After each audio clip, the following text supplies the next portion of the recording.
भाइयों, बकरी पालना बहुत आसान है। ये कोई मुश्किल काम नहीं है। अगर हिम्मत करोगे तो आपको ये बिल्कुल मुश्किल नहीं लगेगा। जो मैं बताना चाहता हूँ आपको, देखिए, आप जब भी बकरी पालना शुरू करते हैं तो पहले थोड़ा ट्रेनिंग लो, इसके बारे में मालूमात लो और किस क्वालिटी पे, किस बकरियों पे आप काम करना चाहते हैं, क्वालिटी पे करना चाहते हैं या कट्टू बोला जाता है, जैसा उस्मानाबादी हैं, बहुत से और बकरियां हैं। तो आप उस पर सोच समझ कर काम करो, क्योंकि वेट गेन अगर चाहिए तो आपको अच्छी क्वालिटी लाना ही पड़ेगा। जैसा बोर है, बिट्टल है, सोजत है, बहुत सा है बकरी, आप जिसे जैसा चाहेंगे। और लोगों ने बोलते थे कि भाई इधर तुम्हारे सोलापुर में बोर नहीं चलेगा, बिट्टल नहीं चलेगा, गर्मी बहुत, कुछ नहीं है, आप सब करने पे है। तो मैं असल मुद्दा जो है कि बकरी पालना क्यों आसान है, इस पर मैं आता हूँ। देखो भाई, मैं एक छोटा सा आप लोगों को इसमें कहानी बताना चाहता हूँ। मैं जब बकरियाँ लाया था, उसमें एक बकरी हमारे पास ये गुजरात की पतीरा थी। ये पतीरा जब आई थी भाई, तो इसके साथ इसके बाजू बैठी है ना, वो पाट आई। ये पाट छोटी थी और ये अमल से थी, पेट से थी। 1.5 महीने के बाद ये 2 बच्चे दिए थी, जो कि यहाँ बच्चे बैठे हैं। एक बोकुड़ बैठा है, ये देखिए, ये बोकुड़, और एक इसका साथ वाला ईद में हम लोगों ने बेचे हैं। फिर ये जैसे ही बच्चे दी तो वो बकरी का हम लोगों ने खान पीन, यानी उसका पेट की थैली साफ़ होने के लिए, जेर गिरने के लिए हम लोग एग्जापार देते थे उनको 50-50 ml, और उसके बाद थोड़ा कम करके 4-5 दिन एग्जापार दिए। एग्जापार देने के बाद और साथ में ग्लूकोज बूस्ट भी दिए और टॉनिक मिनरल उसको चालू रखे कम से कम 20-25 दिन। इससे क्या हुआ, ये बकरी को दूध भी था, बच्चे भी बरोबर दूध पीते थे। तो बहुत जल्दी ये 2.5 महीने पे ही ये दोबारा हीट में आई। तो हमने इसको क्रॉस किया। अब हमारे पास तो इसके 3 बच्चे थे, एक तो साथ में आया था और 2 यहाँ पैदा हुए। फिर ये क्रॉस हुई, आगे 5 महीने के बाद ये 2 बच्चे आए। ये 2 बच्चे हम लोगों ने दोबारा सेल किए, एक बच्चा सेल किए, एक बच्चा रखे। फिर वो बकरी आगे चल के और 3 महीने में वो हीट में आई, तो इस बार उसने 3 बच्चे दिए। 3 बच्चे में देखिए, ये एक अमर है, एक यहाँ बाजू है अकबर है, ये अमर अकबर। एक बच्चा अंतोनी बोल के नाम रखा है, ये देखो वो बच्चा इधर है, वो जरा घूम रहा है। तो ये बच्चा आ गया, ये 3 बच्चे आ गए इस बार इसके। और अभी दोबारा ये 2.5-3 महीने की ये अमल से है, गाभ है। तो कहने का मतलब ये है दोस्तों, अगर आप बकरियां लाएंगे तो आप पाटों से शुरू करेंगे तो आपको कम से कम 2 साल चला जाता है इसमें कुछ भी फ़ायदा मिलने के लिए, समझिए। देखिए, ये अभी दोबारा ये गाभ से है ये। तो इस बकरी की मैं कहानी बता रहा हूँ। मुझे टोटल कितने बच्चे दी, देखो, एक ये पार्ट साथ में आई थी, ये बड़ी पार्ट साथ में आई थी उसके बाद 2 बच्चे दी, फिर 2 बच्चे 4, फिर 3, यानी टोटली देखो 4, 5, 6, 7 हो गए। और ये साथ में आया था 8।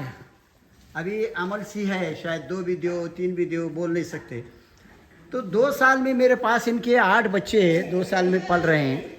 अगर आप बकरी लाएंगे तो आपको ताबड़तोड़ बच्चे मिलेंगे, आगे 5-6 महीने में आपको उसकी इनकम भी चालू होगी। अगर आप पाठे लाएंगे, देखो ये बिट्टल की पाठ है, देखो इनकी हाइट देखो, और ये बोर की पाठ है, ये देखो कैसी है 5-6 महीने की। और वहाँ पे जो एक बैठी है, देखो ये उस्मानाबादी पाठ है काली। मगर अब वो ये सब उम्र के हैं, करीब ये उम्र के ही हैं, मगर ज़मीन आसमान का फ़र्क है वेट गेन में। तो इसके लिए अब ये बिट्टल की पाठ है, ये सब करीब एक ही उम्र के हैं, ये भी पाठ है। तो कहने का मतलब क्या है, क्वालिटी में काम करोगे तो वज़नदार माल मिलेगा। अगर क्वालिटी नहीं करोगे, दूसरे करोगे, जैसा आप उस्मानाबादी करते हैं, दूसरे करते हैं, तो उसमें वेट गेन नहीं है। वो 6-7 महीने का बच्चा जो है, अगर आपको 6-7 हज़ार भी देता होगा तो ये बकरियां 20-25 हज़ार रुपये ये पाठा देती हैं। तो दोस्तों, कोई भी अगर ये बिजनेस करना चाहता है बेहतर रहेगा बकरियों से करो। और बकरियां जहाँ से भी लाओ आप, मैं तो कहता हूँ किसी गोट फार्म से ही बकरियां ले लो। और जो भी सेलर है, जैसा आजकल बिट्टल का बहुत दौर चला है, तो बिट्टल का लाते हैं और ताबड़तोड़ तुम्हारे बकरियां हैं आओ लेके जाओ, नहीं। वो जो भी सेलर आपको बकरियां ला के देता है उससे कहिए भाई कम से कम ये बकरियों को महीना भर रख के आपके पास वैक्सीनेट करके हमको दे दो, क्योंकि बाहर से आने के बाद मोस्टली बकरियां बीमार पड़ती है, पीपीआर आता है या कोई और भी बीमारी आती है।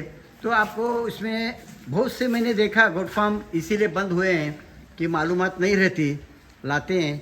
और अगर आप गोट फार्म से लेंगे तो वो लोग पूरा वैक्सीनेट रहते हैं बकरियां, तो आपको तकलीफ़ भी नहीं होती है। तो कोशिश करो आप कि भाई गोट फार्म से लेने की कोशिश करो, पहली बात। दूसरी बात, बकरियों को, बकरी जब बच्चा देती है तो उसको बरोबर एग्जापार या इसी क्वालिटी के और भी दवाएं, जो जेर गिरने के लिए, पेट साफ करने के लिए बहुत से दवाएं हैं, आप उनको कम से कम 4 से 5 दिन वो दवाएं ज़रूर दो।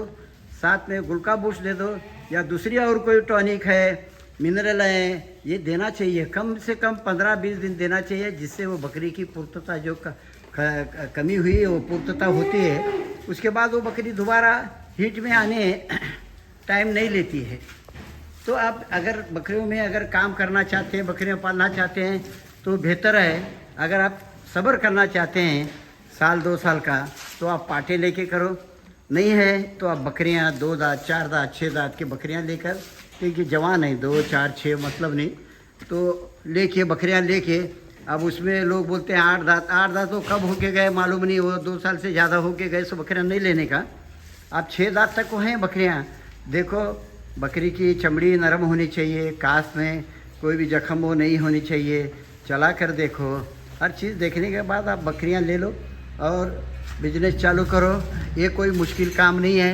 टाइम से टाइम इनको खाना देना और थोड़ा नज़र रखना पड़ता है इनकी तबीयत का, और वैक्सीन ज़रूर करने का। लाने के बाद बकरियां अलग सा रखो, उनको डीवर्मिंग करो, उसके बाद पीपीआर वैक्सीन करो, 21 दिन बाद एफएमडी करो, फिर 21 दिन बाद ईटी करो। ईटी टीटी साथ में आता है। फिर ईटी टीटी लगने के बाद 15 दिन बाद दोबारा ईटी टीटी करो, बूस्टर जो 6 महीने चलता है। तो एफएमडी भी 6 महीने चलता है। पीपीआर 3 साल तक चलता है, मगर साल में भी करते हैं, बेहतर है। तो भाइयों, ये बिजनेस करना कोई मुश्किल नहीं। आप लोग करना चाहते हैं, बहुत अच्छा काम है, मगर बकरियां लेके, क्वालिटी वाले बकरियां लेके करेंगे, वेट गेन मिलेगा। आप लोग उस्मानाबादी उसमें करेंगे, आपका पैसा बेकार में पैसा लगेगा और बहुत टाइम लगेगा। हाँ, आप अगर उस्मानाबादी करते हैं तो उनको बंदिश नहीं करो, घूम फिर कर खाने वाले करो, जिससे कि वो पैसा तुम्हारा बचेगा, तो इधर का इधर ये फ़ायदा होगा आपको। ओके भाई, ओके, शुक्रिया। अगर कुछ रहेगा आप लोग कमेंट्स करते जाओ भाई लोग, और इसको सब्सक्राइब करो और लाइक करो वीडियो को। और कुछ रहे, सवाल रहे तो सवाल ज़रूर इसमें कमेंट्स में सवाल करते जाओ। ओके भाई, शुक्रिया।